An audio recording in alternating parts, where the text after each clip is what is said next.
It started as a peaceful Saturday afternoon in Pinebrook Estates, a picture-perfect suburban neighborhood just outside Raleigh, North Carolina.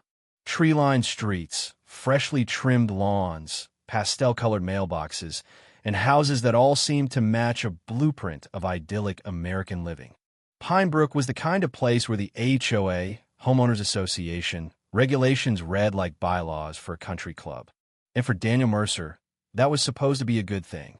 Daniel had spent 20 years as a deputy in the Wake County Sheriff's Office, witnessing more than his share of humanity at its worst. He'd stared down criminals who thought they were invincible, con artists who believed they were smarter than everyone else, and people who felt they were untouchable because of money or status. For him, Pinebrook Estates was supposed to be a place where none of that mattered anymore. A fresh start.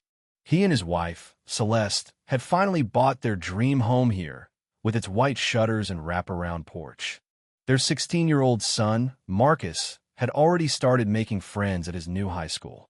Daniel had promised himself that retirement was going to be about barbecues, family movie nights, and mornings that didn't start at 5 a.m. to put on a uniform. But some things you can't leave behind, like a gut instinct that something's not right. Hedge clippers and a simple plan. Daniel stood in his front yard that Saturday, wearing an old NC State t-shirt, mesh basketball shorts, and sneakers that had seen better days. His to-do list was simple. Trim the hedges out front, grab a shower, and get the grill fired up before the Wolfpack game started. As he worked through the row of overgrown boxwoods lining his driveway, he found peace in the simplicity of the task. Snip, snip. A rhythm to it. Quiet. Calm. At least until he heard footsteps. Slow, deliberate steps on concrete. Heavy enough to be intentional. Light enough to sound cautious. Daniel didn't turn around immediately. He'd been on this earth long enough to know when someone was watching you. He kept clipping for another few seconds, then slowly turned. Standing behind him was a short, broad-shouldered white man in his late 40s, dressed like he'd just come from coaching his kids' soccer practice. Khaki shorts, a red polo, and a ball cap pulled low over a bald head. The man's arms were crossed over his chest, and his expression was one Daniel recognized right away. Smug certainty. Flanking him were two others. A woman in her late 50s, clipboard in hand, her reading glasses dangling from a beaded chain around her neck. Next to her was a tall, wiry man with aviator sunglasses pushed up on his head, his posture somewhere between casual and confrontational. Daniel sighed quietly. He already knew what this was about. Afternoon, Daniel greeted, polite but not friendly. The bald man stepped forward. Good afternoon. I'm Thomas Ridley, head of the Pinebrook Estates Homeowners Association Compliance Committee. He said it like it was supposed to mean something. This is Carol Jennings, our Community Standards Officer, and that's Pete Harrington, our Neighborhood Security Liaison. Daniel raised an eyebrow. Liaison, he repeated as if testing the word on his tongue. Sounded like a fancy way to say nosy neighbor to him. Thomas straightened his back. We've received several calls from concerned residents about an unfamiliar individual working on this property. Daniel let the hedge clippers rest on his shoulder. That's so. Carol nodded. Yes. We have rules about outside contractors. They need approval from the board and proper permits before doing work in the neighborhood. Daniel smiled, but there was no humor in it. I live here. Pete shifted his weight. We weren't notified of any new homeowners on this street. We moved in last month, Daniel said. Celeste and I signed the HOA agreement. I'm pretty sure you've cashed our dues check by now. Carol flicked through papers on her clipboard, like she was hoping to find some proof of that. She didn't. Thomas frowned. Well, paperwork can take time to process. In the meantime, we have strict guidelines about the maintenance of property, conduct of individuals, and appearance standards. Daniel tilted his head. And you're saying I'm violating them? Thomas gestured toward the hedges. These bushes are a good 5 inches taller than allowed by HOA regulations. Daniel chuckled. 5 inches. You measured from where, exactly? Carol cleared her throat. And there's the matter of your attire. Daniel glanced down at his shirt. NC State? Go Pack. No shirts with logos or slogans that might be deemed offensive, Carol replied. Daniel blinked. Offensive to who? Pete crossed his arms. Rules are rules. And there it was. Daniel had heard that line his whole career. It was rarely about the rule. It was about who was wielding it. I'm going to need to see some ID. Thomas stepped closer. I'm going to have to ask for some identification. Daniel let the clippers drop to the ground with a soft clink. He crossed his arms. You want to see my ID? Thomas nodded. For the safety of the community, yes. We need to confirm you are who you say you are. Daniel didn't move. And if I don't, Pete's sunglasses slid down over his eyes. Then we'll have to notify security. They can sort this out. Daniel smiled to himself. This wasn't about security. It wasn't about community safety. It was about control. Well, Daniel said slowly, if we're showing ID, I'll need to see yours first. Thomas blinked. What? Daniel nodded at the man's polo shirt. You say you're HOA enforcement. Got a badge? Some ID that says you have the authority to do any of this. Carol sputtered. We don't need badges. We're volunteers. Ah, Daniel said. So you're just folks with clipboards. Thomas bristled. Now listen here, sir. Not sir, Daniel corrected, reaching for his back pocket. Sheriff. The badge gleamed as he flipped open the worn leather wallet. Wake County Sheriff's Office. Retired, but the badge still held weight.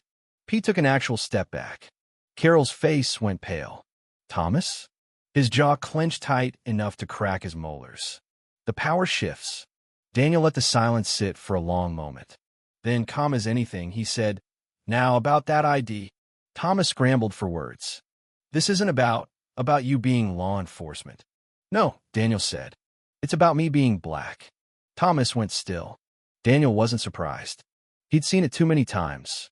Different faces. Different places. Same story. You assumed I didn't belong, Daniel continued. And you thought you could enforce that. Carol looked like she might faint. Pete just stared at the ground. And you called security, Daniel said. So let's wait for them, shall we? And right on cue, a black Chevy Tahoe with the Pinebrook Estates security logo rolled up to the curb. A security officer who took himself too seriously. The security officer who stepped out was in his mid-30s, tall, buzz-cut, chest puffed out like he was on patrol in Baghdad. His name tag read R. Callahan. What's the situation? Callahan asked, glancing at Thomas first. We have an unauthorized individual, Thomas said quickly, refusing to show ID. Daniel chuckled. Unauthorized. Callahan turned to him. Sir, I'm going to have to ask you. Daniel held up his badge. And everything stopped. Now you were saying?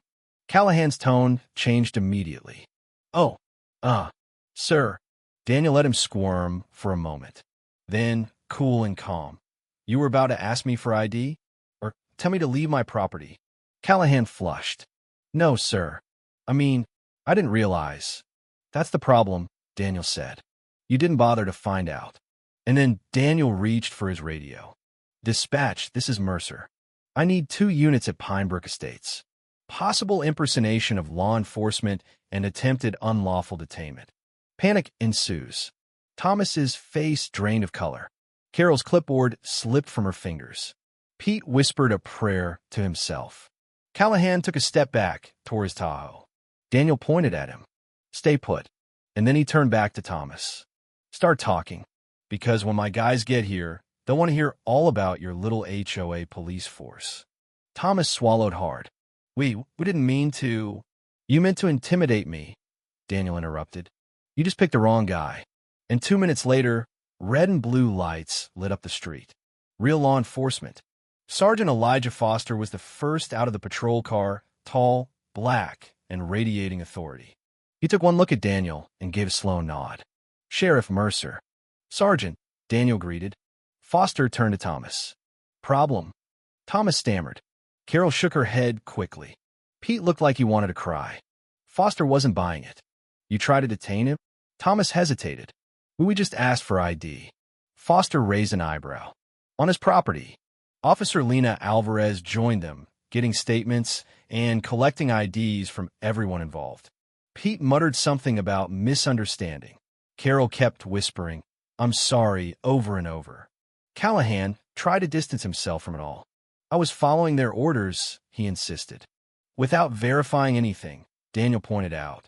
and then it went viral. Daniel's phone buzzed. A text from Celeste. This is already on the HOA Facebook page. Marcus had been recording from a porch, and apparently, so had the neighbors across the street. By evening, it was everywhere. The video was shared, commented on, dissected. Some folks were outraged. Some made excuses. Some said, well, if he'd just shown his ID. But the damage was done. Later that night, Daniel stood on his porch, watching the sunset. Pinebrook Estates looked the same, but it wasn't. Celeste joined him. They're holding an emergency HOA meeting on Monday. Marcus appeared, phone in hand. 500,000 views, Dad. Daniel shook his head. I'm not surprised. You think they'll get in trouble? Marcus asked. They already are, Daniel replied. But that wasn't the point. You saw it, Daniel told his son. That's why I didn't let it slide. Marcus nodded slowly. I get it. Daniel squeezed his shoulder. Celeste called from inside. Dinner's ready. And as Daniel walked back inside with his family, he thought about how tomorrow the world would keep talking. But for him, it was just another day.